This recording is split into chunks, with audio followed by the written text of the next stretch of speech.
Добрый день! В сегодняшнем видео один из наиболее значительных памятников архитектуры Латвии – бывшая загородная резиденция герцогов Курляндии, Рундельский дворец.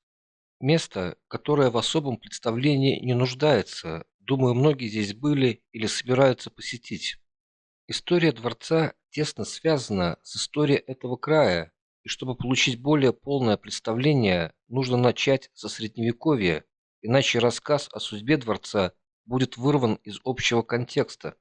Поэтому располагайтесь поудобнее. Сегодняшняя беседа будет несколько продолжительнее, чем обычно. И начало истории следует искать в 10 километрах от Бауски, на левом берегу реки Ислице, на юго-западе от Рундельского дворца. В этом месте находился средневековый замок вассала Ливонского ордена Роенталь, что в переводе с немецкого означает «долина спокойствия». О средневековом замке мало кто ныне знает, тем более, что на поверхности земли от него ничего не осталось. К этому приложили свою руку Берон и Растрелли. Средневековый замок Руенталь был одним из последних замков, построенных Ливонским орденом на территории нынешней Латвии во второй половине XV века или начале XVI века. Он уже не знал больших битв и квартировал в нем не магистр или фокт, а всего лишь один из вассалов, чьей обязанностью было приглядывать за округой и исправно платить налоги в орденскую кассу. История Рунделы начинается с 1457 года, по другим сведениям 75 года, когда после постройки Баусского замка магистр Ливонского ордена Иоганн Мэнгдон отдал в ленное владение обширный земельный надел западнее Бауски неким Хенрику Вогелеру и Арнду Виндховелу. В число этих земель входили и окрестности появившегося позднее Рунделы. Ранее эти земли относились к весьма нестабильным приграничным с Литвой владениям Ливонского ордена, и только в середине XV века началось его обустройство и передача в ленное пользование орденским вассалам. Именно тогда и началась застройка этой территории. В 1494 году магистр ордена Вальтер фон Плеттенберг сдал в Лен область Бауски своему брату Иоганну. В 1505 году у Иоганна фон Плеттенберга рундельское имение за 7000 рижских марок купил Отто фон Гротхус. Название Рунделы впервые упоминается в документах 1505 года, когда имение перешло в вековую собственность рода фон Гротхусов. И считается, что замок был основан именно при них. Первый раз замок упоминается в списке замков Ливонии в 1555 году. До конца XVII века рундельское имение с замком принадлежало роду Гротхусов. К сожалению, до наших дней не дошло ни одного изображения рундельского средневекового замка. Но судя по плану Растрелли и указанным там габаритам, он был очень похож на замок Керклинген, тоже расположенный в Курляндии, менее чем в 100 километрах от Рундела. Только угловых башен было 4, а не 2. В 1681 году Гротхусы были вынуждены из-за многочисленных долгов продать Рунделы. В результате смены владельцев замок постепенно пришел в негодность. Как свидетельствует составленный в 1721 году список инвентаризации, в большом зале старого замка устроена клеть, а из мебели во всем здании сохранились лишь 3 шкафа, 7 кроватей и 23 кресла. 26 июня 1735 года комплекс рундельских имений купил за 42 тысячи талеров будущий курлянский герцог, тогда еще граф, Эрнст Иоганн Берон. Переговоры о приобретении имений начались в 1733 году при посредничестве камергера Бутлера. Для постройки нового дворца Берон пригласил архитектора Франческо Бартоломео Растрелли, прибывшего из Парижа в Россию в 1716 году вместе со своим отцом, архитектором и скульптором Бартоломео Карло. Рунделе стало первым местом, где Эрнст Берон имел возможность строить свой собственный дворец. В августе 1735 года Растрелли приехал в Рунделе для разработки проекта постройки и подготовки строительной площадки. В 1736 году был готов строительный проект, 8 листов которого находятся в архиве Альбертины в Вене. проект включены ситуационный план, планы двух этажей, чертежи четырех фасадов и алтаря церкви. Осенью того же года по распоряжению Растрелли и с одобрения Берона начался снос старого средневекового замка родовой резиденции Гротхусов. Замок, по версии историков, был снесен осенью 1735 года. Однако на плане 1736 года он еще оставался в качестве ориентира для строителей.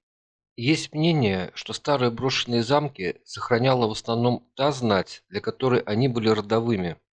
Мелкому дворянину Бюрену, как изначально звали Берона, из Каунсамса, эти руины на задворках его нового поместья душу не грели, поэтому и пошли на стройматериалы. Но и само родовое поместье Берона в Каунсамсе было снесено впоследствии. Подобный подход, когда средневековые замки разбирались для строительства новых, мы уже с вами видели неоднократно.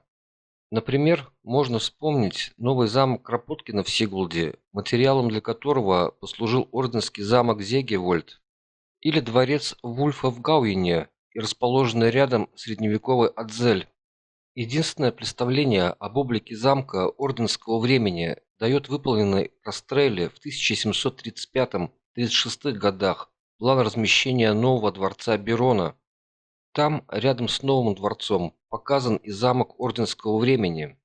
Зная бережливость строителей прежних времен, не приходится сомневаться, что старый замок был разобран на стройматериалы, использованные потом в строительстве дворца. Если средневековый замок был снесен в 1736 году, возможно, что его камни не были заложены в основание Большого дворца. Вполне может быть, что из камней бывшего замка был сложен один из мостиков, ближе всего расположенных к бывшему месту замка. Так как Растрелли обладал не только большим талантом художника, но и выдающимися организаторскими способностями, ему удалось наладить доставку гравия, извести и леса, а также наладить обжиг кирпича на 12 специально построенных печах и подрядить курлянских и петербургских ремесленников для того, чтобы 24 мая 1736 года можно было заложить первый камень в основании дворца и сразу же в быстром темпе начать кладку. С сентября по декабрь 1935 года были заключены договора с плотниками, каменщиками, поставщиками материалов и гончарами, изготовителями печей. При Бероне крестьян имений часто гоняли на постройку замков, разбивку парков и садов. В частности, Эрнст Берон, приобретая имение Рунделе, одновременно купил в Литве 104 крепостных и поселил их в заброшенных и разрушенных дворах Рунделе. Возможно, что часть из них проживала в старом замке, запланированном под снос. Строительные работы велись очень быстро по тем временам. 24 мая 1736 года был заложен первый камень фундамента дворца.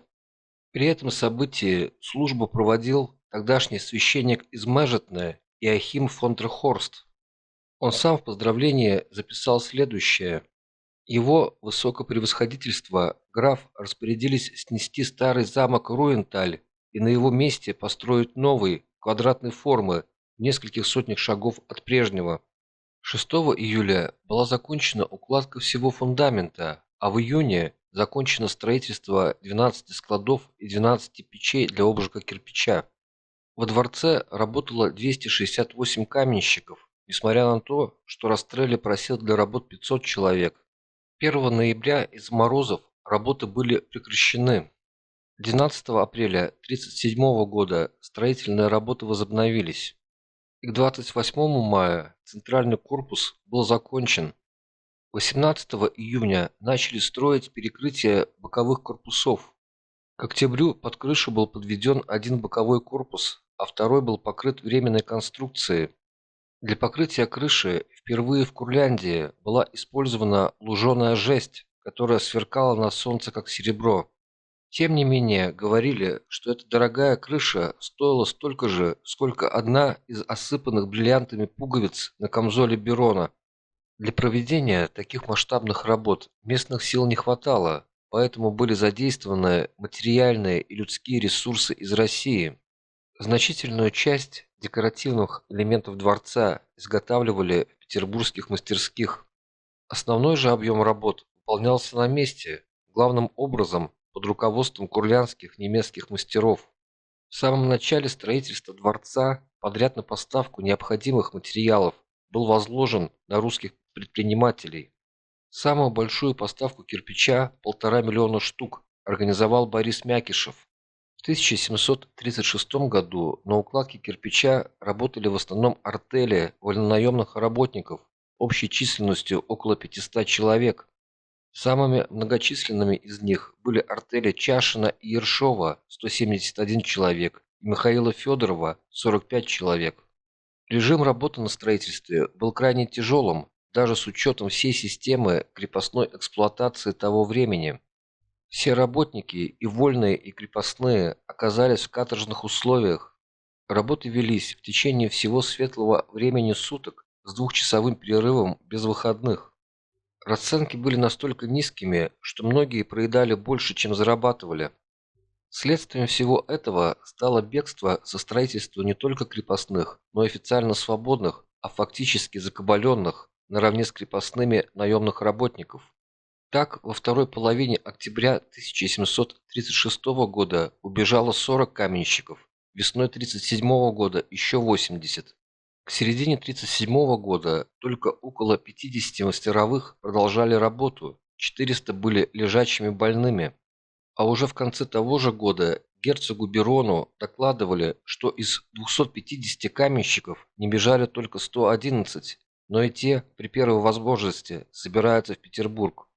Чтобы не допустить бегства работников со строительства, территория, на которой велись работы, была оцеплена солдатами.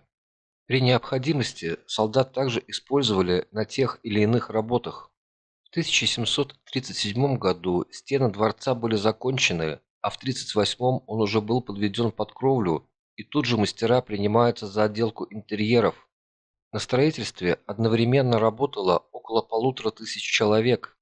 Первый строительный период длился с 1736 по 40 год. Русские печники под началом Ушакова клали печи из изразцов с синей росписью. Руководимые мастером Эггером, столяры и резчики по дереву из Москвы и Петербурга изготавливали паркет и настенные панели, а итальянский живописец Торсеа в Петербурге работал над плафонами на холсте. В начале 1939 года из Петербурга прибыла также бригада мастеров по декоративной штукатурке, и таким образом вся внутренняя отделка дворца проводилась одновременно. Однако первоначальный темп работ несколько замедлился, так как в 1937 году герцог приступил к строительству новой резиденции в Митове, нынешняя Елгово. Зимний дворец в Митове также проектировал Растрелли. Все это создавало сильную конкуренцию дворцу Врунделя, которому теперь отводилась роль сельского увеселительного дворца, что вызвало сужение и упрощение первоначальных замыслов. В Елгову были перевезены рундельские чугунные украшения для фасадов, изразцовые печи, двери, паркет. В 1740 году такая же судьба постигла и алтарь Рундельской дворцовой церкви. Герцог следил за ходом работ в Рунделе и Елгове с помощью переписки, по его распоряжениям вносились различные поправки. К осени 40 года работы по дворцу в Руентале были практически закончены, а в Митове входили в завершающую фазу, уже работали присланные из Петербурга кровельщики. Однако со смертью императрицы Анны Иоанновны закончилось всемогущество Берона. Он был сослан, а строительство его дворцов приостановлено. Значительная часть декоративных элементов дворцов была демонтирована и увезена в Петербург. В Петербург в ноябре 40 года были возвращены также 108 каменщиков, а в декабре за ними последовали 474 мастеровых и 374 солдата. В момент ареста герцога Рундельский дворец еще не был закончен, и особенно он пострадал во время ссылки Эрнста Иоганна. Не хватало средств для содержания дворца в порядке. После многолетней ссылки Берон был восстановлен в правах и имуществе лишь спустя 20 лет Петром III и Екатериной II. В Курляндию он с семьей вернулся только в 1763 году, а в 1964 году возобновилось строительство дворцов в Руентале и Митове. Когда герцог вернулся из ссылки, все дворцы были окончательно запущены, мебель из них вывезена. В апреле 1764 года Берон писал своему давнему соратнику, графу фон Кайзерлингу в Варшаву: «После моего прибытия на месте резиденции я обнаружил голую пустыню. Следовательно, все до последней мелочи пришлось приобретать заново. Во всем крае нет почти ни одного общественного здания, которое не нуждалось бы в восстановлении, дабы избежать их полного разрушения. Стиль барокко вышел из моды, поэтому руководство работами было поручено немецкому архитектору Иоганну Готфриду Зейделю. Старый герцог нашел работу и для Растрелли, который более не имел работы в Санкт-Петербурге. В августе 1764 года он получил должность главного интенданта герцогских построек. Он оформлял строительную документацию и вел общий надзор за строительством. В 1766 году придворным архитектором стал датчанин Северин Йенсен. Интерьеры дворца он изменил незначительно, объединил 5 маленьких помещений в парадную столовую, большую галерею, а вместо дворцовой церкви создал танцевальный белый зал. Моду на изящную лепку и искусственный мрамор привез берлинский скульптор Иоганн Михаэль Граф с братом Йозефом и помощниками Бауманом и Ланцем. Они работали во дворце в 67-68 годах и выполнили декоративную отделку в 27 помещениях, а в 2 панели из искусственного мрамора. Из интерьеров Растрелли сохранились обе парадные лестницы, малая галерея и вестибюль первого этажа. Вновь использовались мастеровые из России, правда уже не в прежних масштабах. Среди них на отделочных работах обоих дворцов были заняты Андрей Камаев, более известный своими работами середины столетия в Царском селе под Петербургом, и Наум Яковлев, прославившийся работами 20-х годов в Петербургском дворце Монплезир. Многочисленные печи в парадных помещениях клали и украшали Илья Пилюгин и Иван Евдокимов. Роспись плафонов выполняли итальянские живописцы из Петербурга Франческо Мартини и Карло Цукки, которые в 8 помещениях расписали потолки и в 2 стены. В мае 1765 года герцог со своим двором прибыл в Рундало и жил здесь с перерывами до 28 сентября. В 1768 году дворец был официально открыт, хотя некоторые отделочные работы проводились до 70-го года. До самых последних дней Рундало оставалось для Берона излюбленным летним местопребыванием. Герцог Петр также при жизни отца чаще пребывал в Рундало. После смерти Эрнста Иоганна Рундало вместе с другими поместьями перешло в собственность герцогини Готлиб. После присоединения Курляндии к Российской империи в 1795 году дворец, как и все имущество Беронов, перешло в казну. Вскоре имение Роенталь было пожаловано герою русско-турецкой и русско-польской войн, участнику усмирения восстания Костюшка в Польше Валерьяну Зубову, брату фаворита императрицы Платона Зубова. Осенью 1794 года при переправе через Западный Буг Валерьян Зубов был ранен ядром в левую ногу, которую потом отняли. После восшествия на престол Павла I Валерьян Зубов удалился из Петербурга в Курлянское имение, поскольку все прочие были у него описаны в уплату долгов, образовавшихся во время неудачного военного похода в Персию, которым он руководил.